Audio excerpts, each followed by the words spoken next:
Class 10th, welcome once again. Now the topic is the human respiratory system. इसको पढ़ने से पहले इस फोटो को आप बढ़िया से देख लीजिए। आप लोग भी प्रयास करिए ऐसे फोटोग्राफ्स को बनाने के लिए। ऐसे डायग्राम ज़रूरी हैं बनाना सीखना। कुछ नहीं है, बहुत आसान सा है। और आइए इस पर हम लोग डिटेल करें।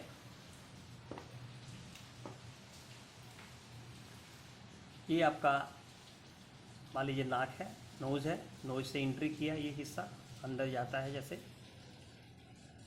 और यहाँ भी एक ओपनिंग है, माउथ का ओपनिंग है। ये माउथ हो गया, ये नोज़ हो गया। आगे चल के दोनों मिल गया है, आप जानते ही हैं। और ये आकर के ये लैरिंग्स है, जहाँ से देखिए सबका नाम लिखा हुआ है। ये आपका नोज़ का एरिया है।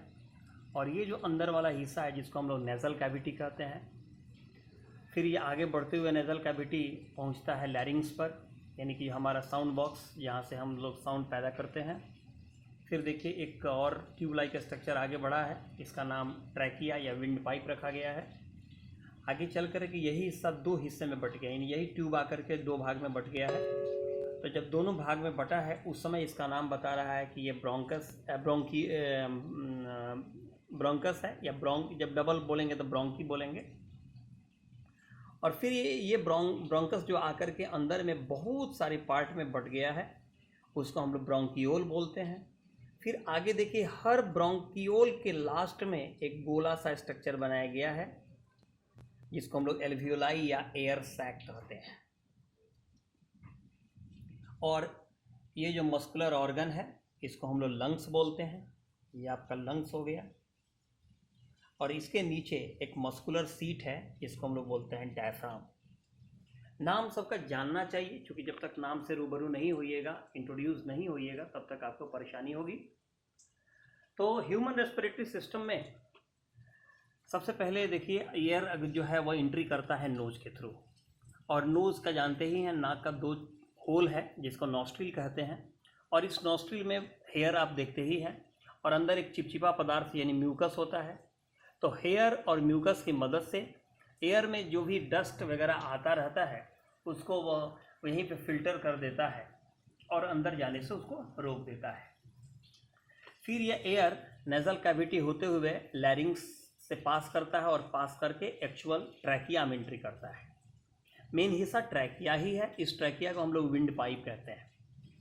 अभी बहुत ज़ोरों की बारिश हो रही है बाहर, हो सकता है इसमें आवाज़ आ रहा होगा, बट छोड़िए उतनी आवाज़ों को।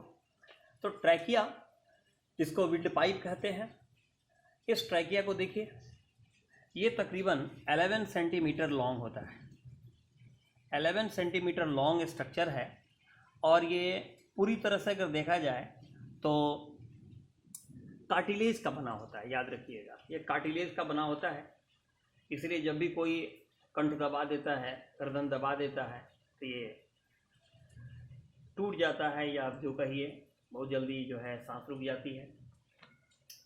फिर ये आगे बढ़ा है तो आपका जब दो हिस्से में बटा है, दोनों हिस्से को हम लोग ब्रोंकी कहते हैं। यही ब्रोंकी आगे और जाके मिलियंस ऑफ पार्ट में बढ़ जाता है, जिसको ब्रोंकियोल कहते हैं। तो देखिए दरअसल क्या होता है, हवा ट्रैकिया होकर के पास करता है, फिर ब्रोंकी से दोनों लंग्स में एंट्री करता है, और ब्रोंकियोल उसके बाद वो बहुत ही माने हेयर लाइक स्ट्रक्चर में वो बदल जाता है ट्यूब में, जिसको ब्रोंकियोल कहते हैं। और हर ब्रोंकियोल के एंडिंग जो होता है वह एयर सैक या एल्वियोलाई बैलून लाइक स्ट्रक्चर से होता है। और ये सभी के सभी ये एल्वियोलाई लंग्स में होते हैं, क्योंकि लंग्स जो होता है वह मस्कुलर जो होता है वह स्ट्रक्चर होता है, मस्कुलर स्ट्रक्चर होता है। यही हमारा पूरा का पूरा रेस्पिरेटरी सिस्टम है। तो सोचिए, हवा एंट्री किया नाक से, नाक के अंदर वो फिल्टर हुआ, नज़ल कैविटी लैरिंग्स होते हुए ट्रैकिया में पहुंचा, ट्रैकिया से होते हुए वो दोनों ब्रोंकी में एंट्री किया, ब्रोंकी से वो ब्रोंकियोल में जाएगा, और लास्ट में वो एल्वियोलाई में पहुंच जाएगा।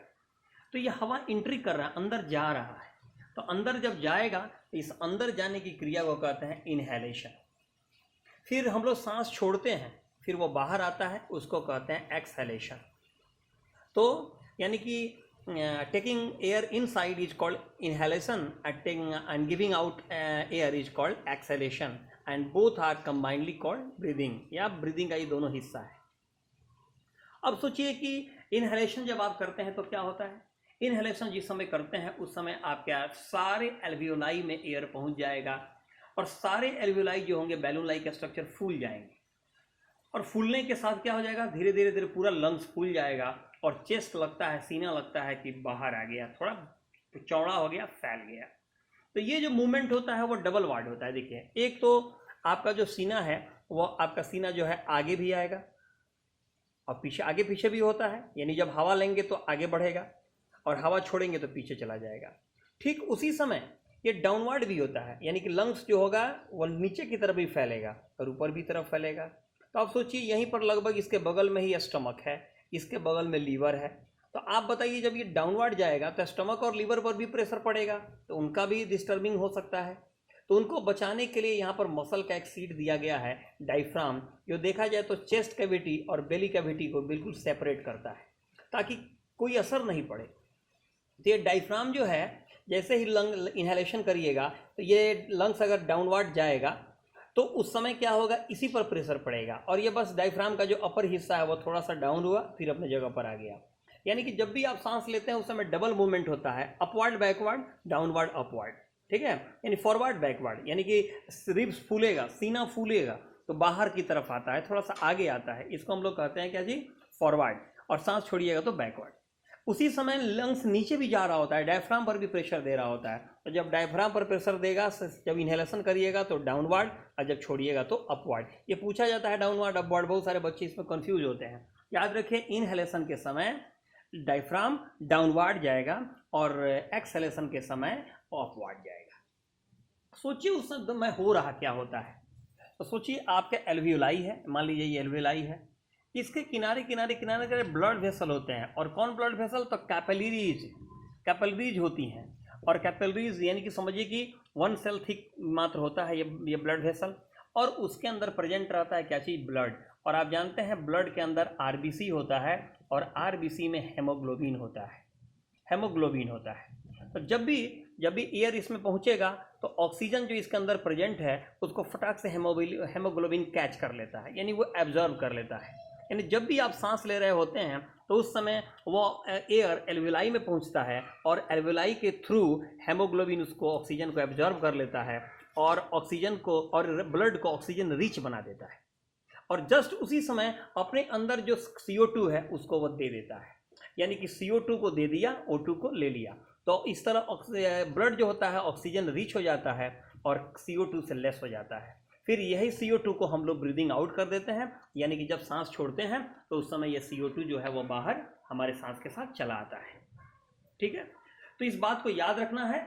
मेन मैकेनिज्म यही है कि एल्वियोलाई में क्या हो रहा है. तो एल्वियोलाई में ब्लड उसके चारों तरफ घूम रहा है बिल्ली की तरह, और बाहर जो ब्लड है उसमें आरबीसी है और आरबीसी में हेमोग्लोबिन होता है. हेमोग्लोबिन जो होता है ऑक्सीजन का कैरियर है, वो फटाक से ऑक्सीजन को कैरी कर लेता है और ऑक्सी हेमोग्लोबिन बनाता है. एक्चुअल में ये ट्रांसपोर्टेशन में भी पढ़ना है.